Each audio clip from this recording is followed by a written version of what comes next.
আজকে নেপাল এবং চীনে সীমান্তে ভূমিধস, এমন এক ভূমিধস হয়েছে, মানুষ চলাচল করতেছে, বিল্ডিং ইমারত ছিল, গাড়ি বাড়ি, সেখানে মানুষগুলো ছোটাছুটি করতেছিল, মুহূর্তের মধ্যে ভূমিধসে সবকিছু তছনছ হয়ে গেল, শত শত মানুষ সেখানে বিলীন হয়ে গেল, বিশাল বিল্ডিং ধসে পড়ে গেল। এই যে কিছুক্ষণ আগে ঘটে যাওয়া ঘটনা, সেই নেপাল আর চীনের সীমান্তে এই ভূমিধস, যেটা সিনেমাকেও হার বানায়। মানুষ তো ভাবে না যে পৃথিবী এইরকম কয়েকটা সেকেন্ডের মধ্যে শেষ হয়ে যেতে পারে। সেই চীনের নেপালের এই ভূমিধস কয়েক সেকেন্ডের মধ্যে চলে আসলো, মানুষগুলো দৌড়ে যাচ্ছে। কয়েক সেকেন্ডের মধ্যে এমন ভাবে এই ভূমিধস সব তছনছ হয়ে গেল, বড় বড় বিল্ডিং গুলো সব তলিয়ে গেল, ফুটেজ ভাইরাল হয়ে গেল, পুরো পৃথিবীর মানুষ হাহাকার করতেছে।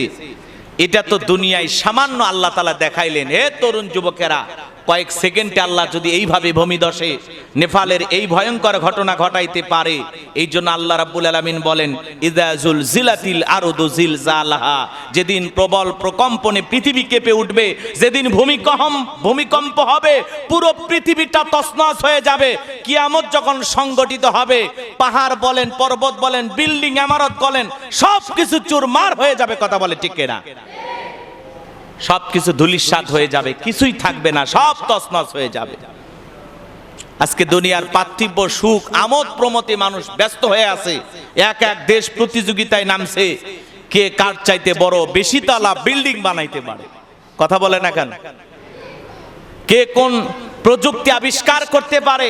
অথচ আল্লাহ তাআলা দেখায়া দিলেন যে যতই তোমরা এরকম করো, হঠাৎ করেই আমি আল্লাহ তাআলা যখন কিয়ামত সংগঠিত করব, তোমার বিল্ডিং ইমারত, বড় বড় পাহাড় পর্বত, যা কিছু দেখতেছো সাজানো গোছানো পুরো পৃথিবীটা আমি আল্লাহ ধ্বংস করতে সময় লাগবে না। অস্থির, পুরো পৃথিবীর মানুষ অস্থির, পাপাচারে গুনাহে লিপ্ত হয়ে গেছে। একবারও আল্লাহর ভয় অন্তরের ভিতরে নাই, খোদাভীতি নাই।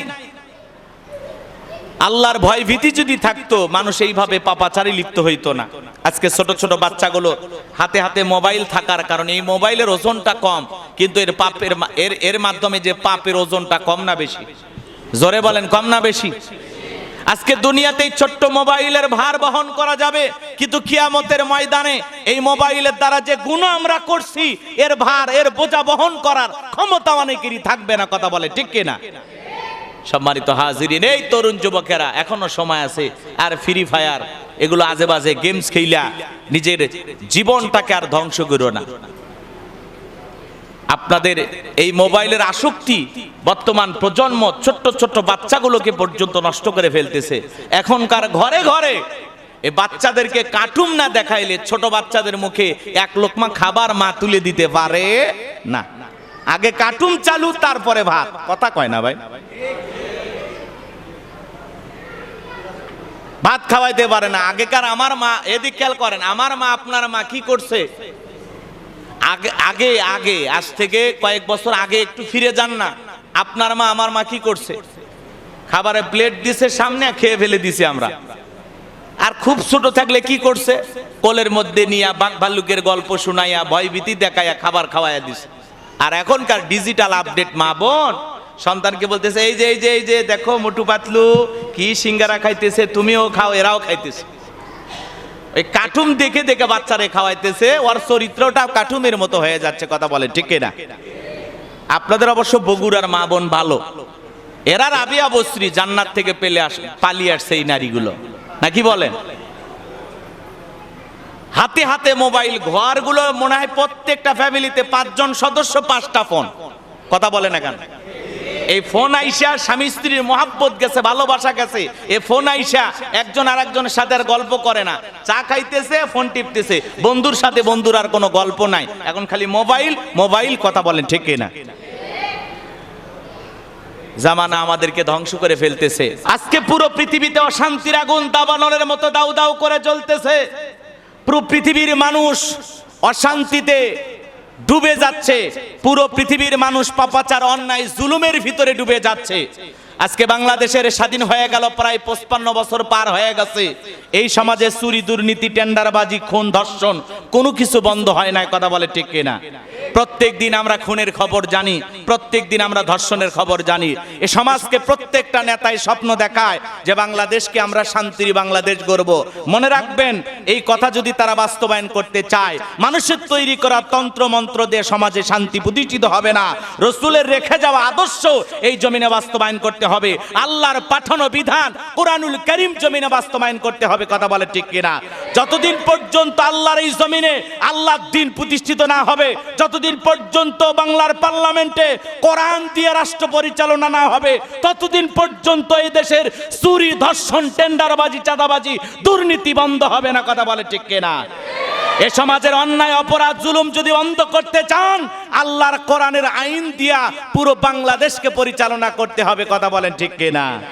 মানুষের তৈরি করা লেনিন কারমার্সের গণতন্ত্র দিয়া, লন্ডন আমেরিকার পানিপড়া দিয়া, নিয়ম নীতি দিয়া, ডক্টর কামালের তৈরি করা সংবিধান দিয়া এই রাষ্ট্রে শান্তি প্রতিষ্ঠিত বিগত 55 বছর হয় নাই, আগামী 500 বছরে হবে না।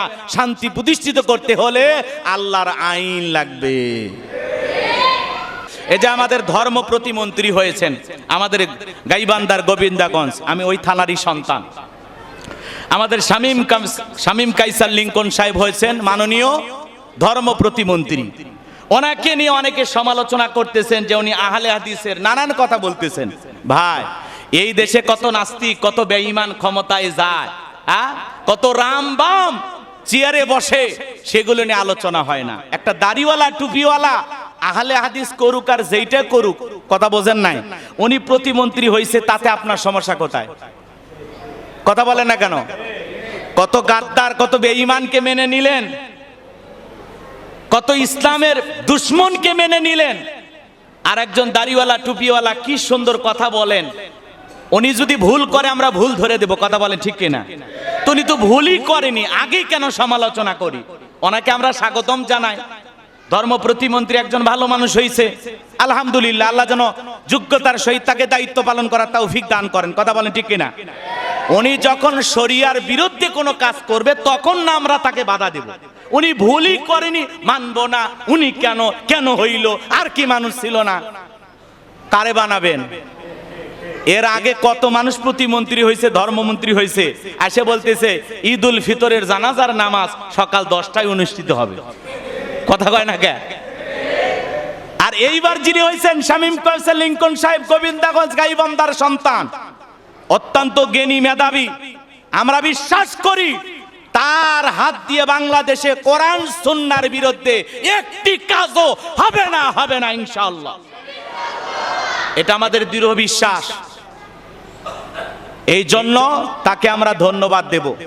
এই দলাদলি, ফিতনা ফাসাদ এগুলো কইরা লাভ হবে না। আমাদের বাংলাদেশের আমরা শান্তি চাই। কথা বলেন ঠিক কিনা? বারবার অশান্তি হয়। বগুড়ার প্রধানমন্ত্রী জনাব তারেক রহমান আপনাদেরই সন্তান, উনি প্রধানমন্ত্রী হয়েছেন, তাতে কি আপনাদের কোনো সমস্যা আছে? আরে বগুড়ার মানুষ এখন আর বগুড়ার নাই, মহানগরের মানুষ হয়ে গেছে। কথা কন ঠিক কি না? বগুড়ায় আন্তর্জাতিক বিমানবন্দর যদি হয়, বগুড়ার মানুষ বিগত 16-17 বছর উন্নয়নের ছোঁয়া দেখতে পায়নি। কথা বলে ঠিক না? বগুড়ার নাম শুনে যোগ্যতা থাকার পরে অনেক মানুষকে চাকরি তো রাখা হয়নি। কথা বলে ঠিক না?